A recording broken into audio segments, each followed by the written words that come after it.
نحمد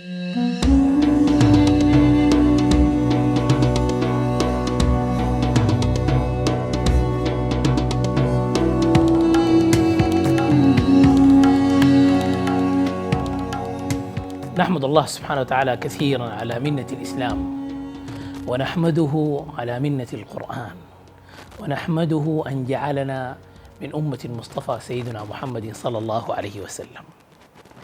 التاريخ والقصص احتلت موقعا كبيرا في القرآن، والتاريخ الإسلامي من الضرورة بمكان أن الإنسان يطلع تفصيلا على حياة النبوة ويتوقف عند أحداثها بالتفاصيل، خاصة قضية الترتيب الزمني للأحداث. والله يا جماعة تجدون حكم بالغة في أن المولى عز وجل أحكم حياة النبي صلى الله عليه وسلم ترتيبا دقيقا نحتاجه في كل تفاصيل حياتنا.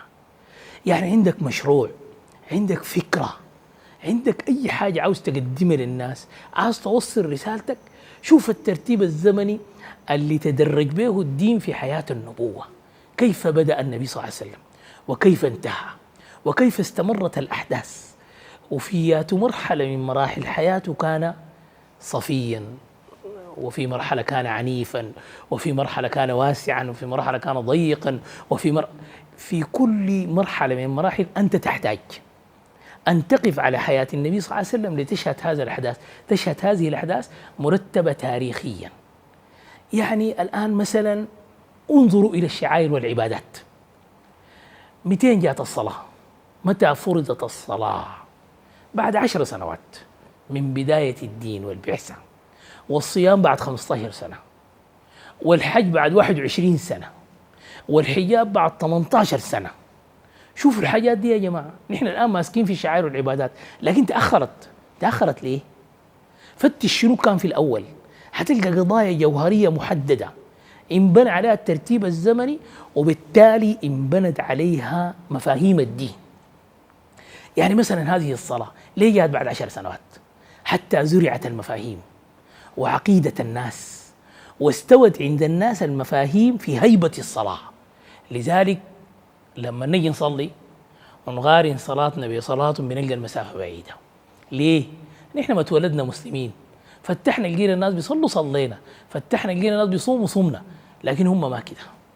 لما جاءت الصلاة جاءت معها المفاهيم، ولذلك عندما يقف أحدهم ليصلي كعبد الله بن بشر، وقف يصلي فغزف بسهم في صدره 3 مرات فنزعه واستمر يصلي، ثم غزف بالثاني فنزعه واستمر يصلي، ثم غزف بالثالث فنزعه وأيقظ عمار بن ياسر، فقال عمار بن ياسر يا عبد الله لماذا لم توغزني من أول سهم؟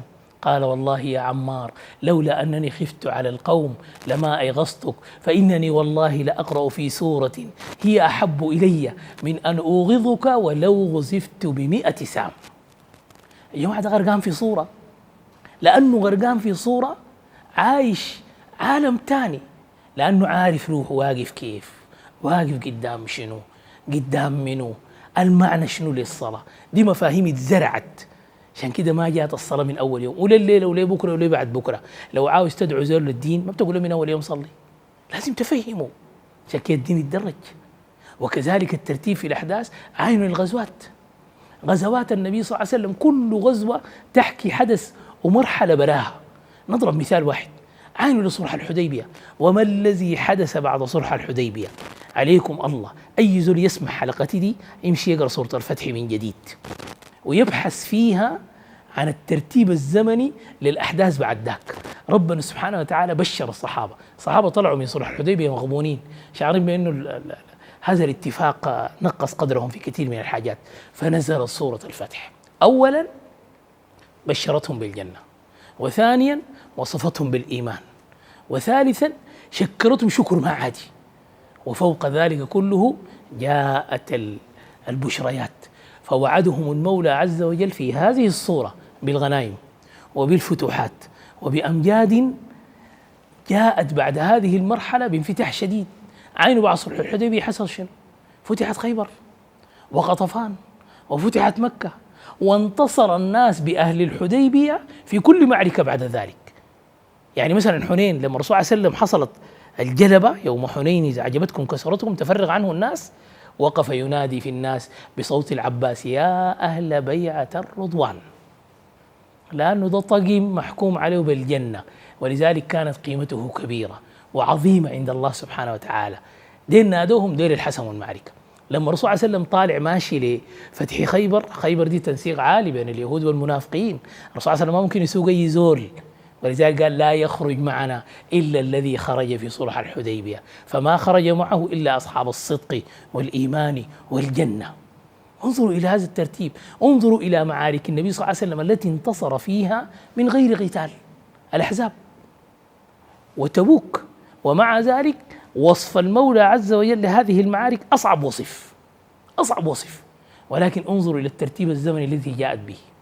ولذلك هي دعوة أن نراجع هذه الأحداث من حيث التاريخ، الرصة دي، الزمن ده، الأبعاد دي. والله يا جماعة في حاجات تتشك. بالله عليكم انظروا معي فقط، عاينوا للأربع قواد اللي كانوا في معركة أحد مع المشركين.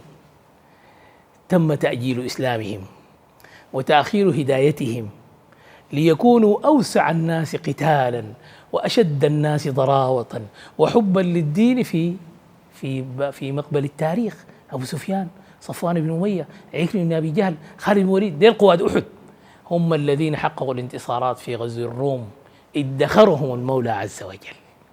والله يا جماعة تجدون الإبداع، وتجدون أن هذه المسألة كانت بدرجة عالية من الإحكام. استمتعوا بقراءة السيرة وإعادة قراءة الترتيب الزمني للتاريخ في السيرة النبوية، تنفتح لنا الآفاق فكرا وإبداعا ولغة وسماحة وصفاء، ثم بعد ذلك ارتقاء أعلى في درجات عند المولى عز وجل. صلى الله وسلم وأنعم وبارك عليك سيدي يا رسول الله.